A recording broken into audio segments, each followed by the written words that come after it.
Okay students, तो आज हम लोग कर रहे हैं क्लास 6 मैथ्स की एक्सरसाइज 11.4 का question number first question number 1 जो है उसके ए पार्ट को हम सॉल्व कर चुके थे, बी पार्ट को भी कर चुके थे, सी पार्ट को हमने सॉल्व करना था। मैंने होमवर्क में एक्चुअली ये क्वेश्चंस दिए थे आपको, बट लेट्स सी। देखिए क्वेश्चन है आपके पास, एक रेक्टेंगुलर बॉक्स है जिसकी हाइट है h सेंटीमीटर, उसकी लेंथ उसकी हाइट से 5 सेंटी। ये एक्चुअली ये वाला क्वेश्चन भी हम पिछली क्लास में सॉल्व कर चुके थे, मुझे याद आ गया है। सो इसको नहीं कर रहे हैं, ये आप से प्रीवियस क्लास में हम कर चुके थे, आपको रिकॉर्डिंग में भी मिल जाएगा। सो जी ठीक है, तो यहाँ पर हम नेक्स्ट क्वेश्चन करेंगे ये मीना बीना और लीना वाला। ये देखिए 3 लड़कियां हैं, मीना बीना और लीना। ये लोग बेटा माइक्रोफोन प्लीज सारे बच्चे बंद रखेंगे अपने, ठीक है। Meena Beena and Leena are climbing the steps to the hill top. ये एक हिल पर, एक पहाड़ी पर चढ़ रही हैं। मीना जो है वो स्टेप एस पर है, सीढ़ी नंबर एस पर है, ठीक है। और बीना उससे 8 स्टेप्स आगे है, बीना उससे 8 स्टेप्स 8 सीढ़ियां आगे है।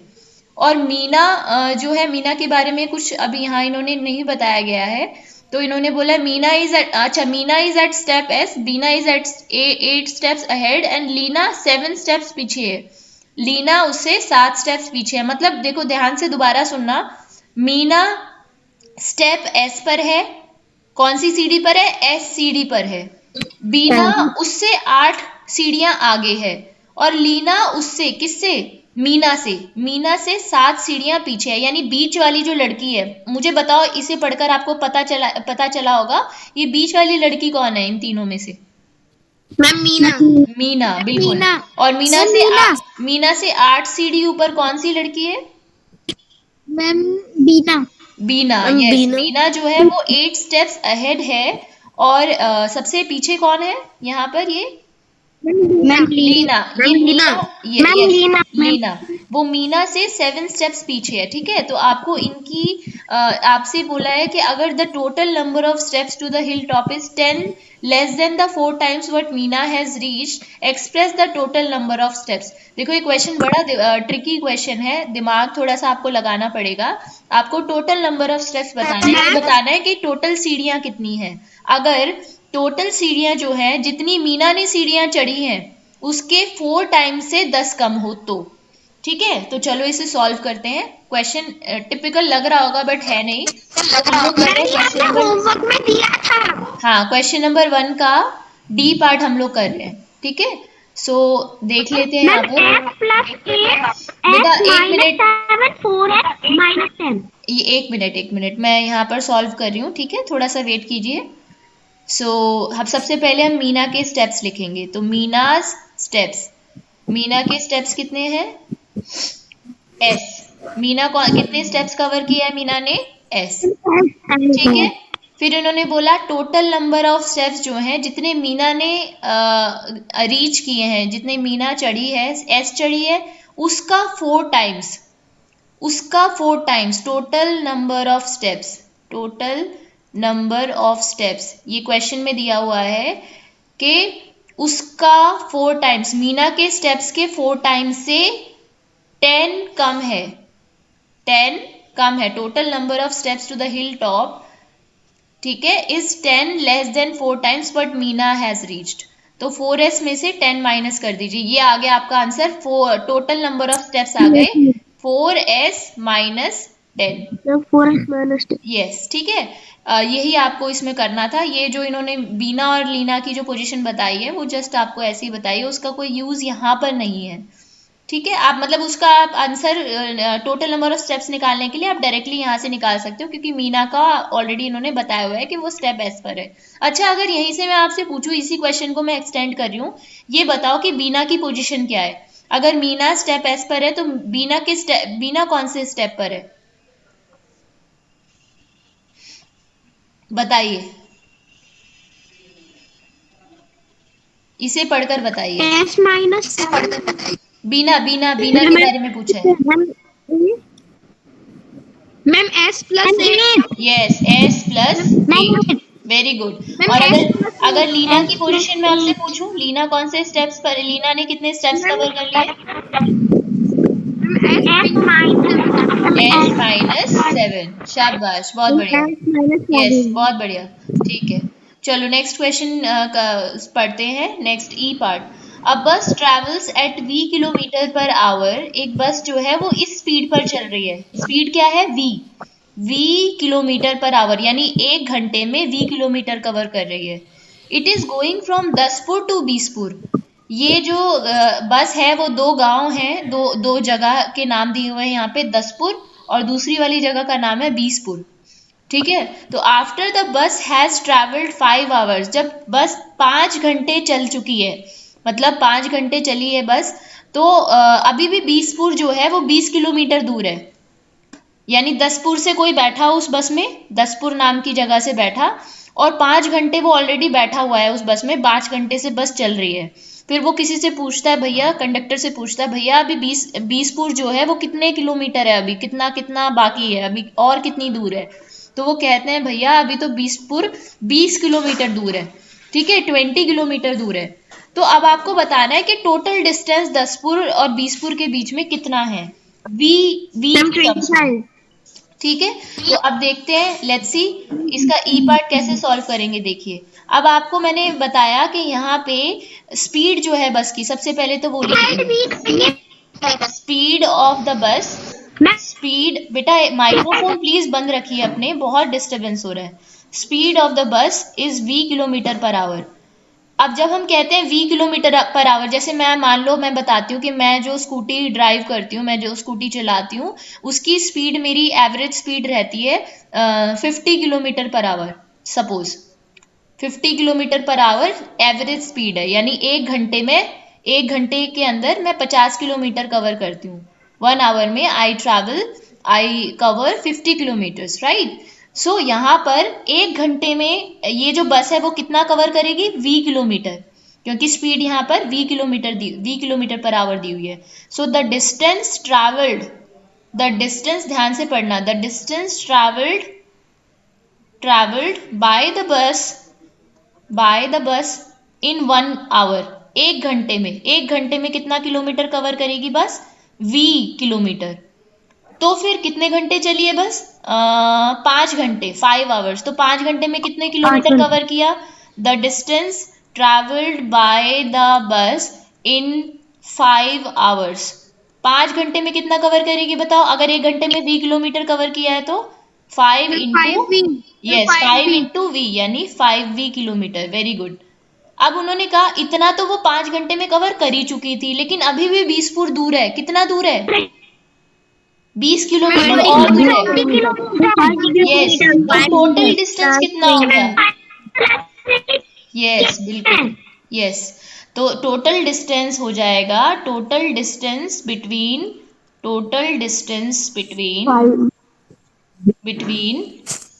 दसपुर एंड बीसपुर। दसपुर और बीसपुर के बीच में जो पूरा डिस्टेंस, टोटल डिस्टेंस है वो कितना है? वो है 5v। तो उसने बस ऑलरेडी ट्रैवल कर चुकी है और अभी भी 20 किलोमीटर दूर है बीसपुर। तो 5v प्लस 20 किलोमीटर, ये आपका आंसर हो जाएगा इस क्वेश्चन का। समझ में आ गया सभी बच्चों को? Yes ma'am. गुड, नोट कीजिए। Yes ma'am. नेक्स्ट क्वेश्चन देखिए, क्वेश्चन नंबर 2। क्वेश्चन नंबर 2 में आपको एक्सप्रेशन दी, आप इस क्वेश्चन को नोट कर सकते हो बेटा।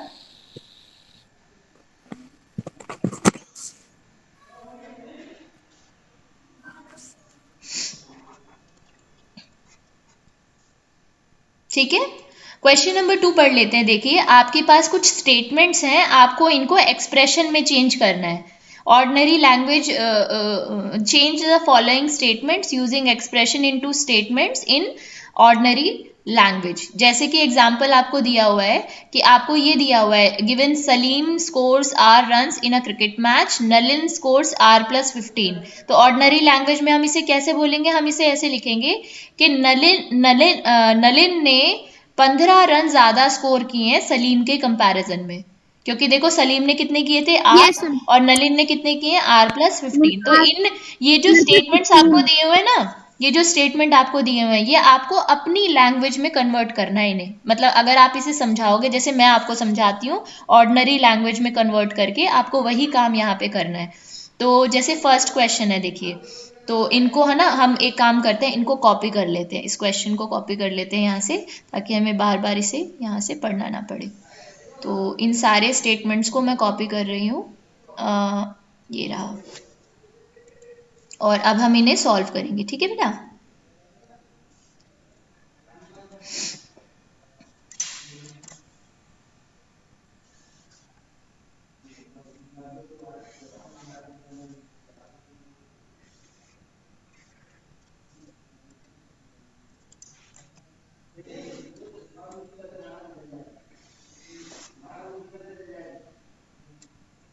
हाँ जी, चलिए अब सॉल्व करते हैं। तो फर्स्ट क्वेश्चन है, देखो फर्स्ट स्टेटमेंट आपको दिया हुआ है, a notebook cost ₹5, a notebook cost ₹5, a book cost ₹3p, sorry 5 नहीं है, p है, ₹p, and a book cost ₹3p। ठीक है, तो अब आप इसे ऑर्डिनरी लैंग्वेज में कैसे चेंज करोगे, कौन बताएगा? मैम जी। मैम मैम एक मैम की प्राइस ज्यादा है और एक की कम है। नहीं वो तो ठीक है, बट ऑर्डिनरी लैंग्वेज में इसे समझाओगे कैसे आप? Ma'am P+3P। Ma'am P। देखो ऐसे मैं एक करके दिखाती हूँ आपको, आप समझ जाओगे वहां से। देखो कैसे लिखेंगे हम इसे, ऐसे लिखेंगे, द कॉस्ट ऑफ, मैम अगर आपको हम किसी को, अगर कंफ्यूजन हो रहा है। अगर हम द किसी को cost of notebook P। The cost of the of book, the notebook cost of the book the is three cost of times the book is three times is three times the cost of the notebook notebook। The notebook. ठीक है, ये ordinary language yes में हम ऐसे समझाएंगे कि notebook की जितनी कॉस्ट है उसका 3 गुना कॉस्ट है बुक की।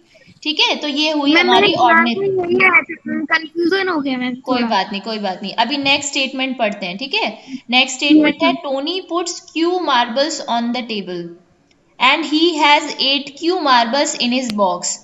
तो इसका ऑर्डिनरी लैंग्वेज में ट्राई करने की कोशिश करो, हिंदी में भी बोल सकते हो आप, मैं उसे इंग्लिश में ट्रांसलेट मैम। कर लूंगी। Ma'am he has eight times हाँ more हाँ। than ma'am he has eight hmm. times more than the marbles that he put on the table। बेटा टाइम्स के बाद ना मोर नहीं लगाते, ध्यान रखना, जब मोर कह देती हूँ ना अब, तो मोर का मतलब है प्लस करना, टाइम्स का ओके मतलब मल्टीप्लाई करना, तो मोर और टाइम्स एक साथ नहीं आएगा, इस चीज का ध्यान रखिएगा जरूर। ठीक है, तो यहाँ पर आ जाएगा, मैम टोनी है, Tony he has, has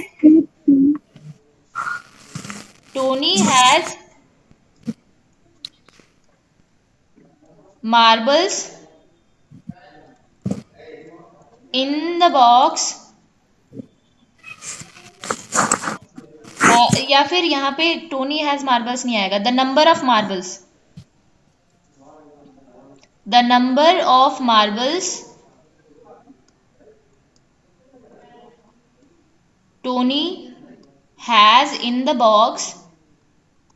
the box is 8 times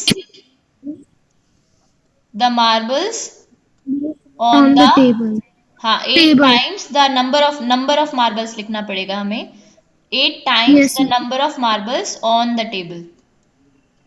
ठीक है, ये हुई ordinary language, on the yes table. जितने मार्बल टेबल पर हैं, पीछे से पढ़ना शुरू करते हैं, मैंने आपको पहले भी बताया था, इसमें पीछे से पढ़ना स्टार्ट करते हैं। जितने मार्बल टेबल पर हैं उसका उसका 8 टाइम्स मार्बल, यानी उसके 8 गुना मार्बल टोनी के पास हैं बॉक्स के अंदर। ठीक है, अब इसका सी पार्ट सॉल्व करते हैं, चलिए, रेडी। तो अगला क्वेश्चन है, अगला स्टेटमेंट है, our class has n students, the school has 20 n students. आप ट्राई कीजिए, इसी तरह होगा बिल्कुल जैसे टोनी वाला किया था अभी,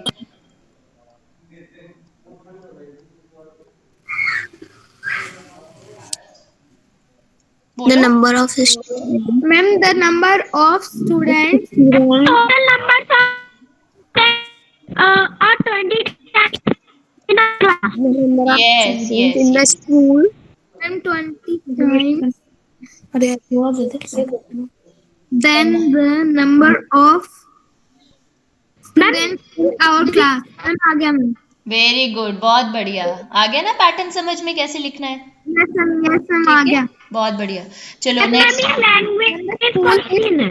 हाँ When the school has 20 times बेटा, इस the चीज का student ध्यान रखना, क्योंकि जब नंबर की बात हो रही है ना तो वी हैव टू से नंबर, हमें नंबर वर्ड का यूज करना पड़ेगा। ठीक है, चलो अगला देखते हैं। Jaggu is Z years old, इसको जी भी बोलते हैं, जी। ठीक है, अल्फाबेट में ABCD जो होता है इसको जी, जी भी बोला जाता है। ठीक है, Jaggu is Z years old, his uncle is 4Z years old and his aunt is 4Z minus 3 years old।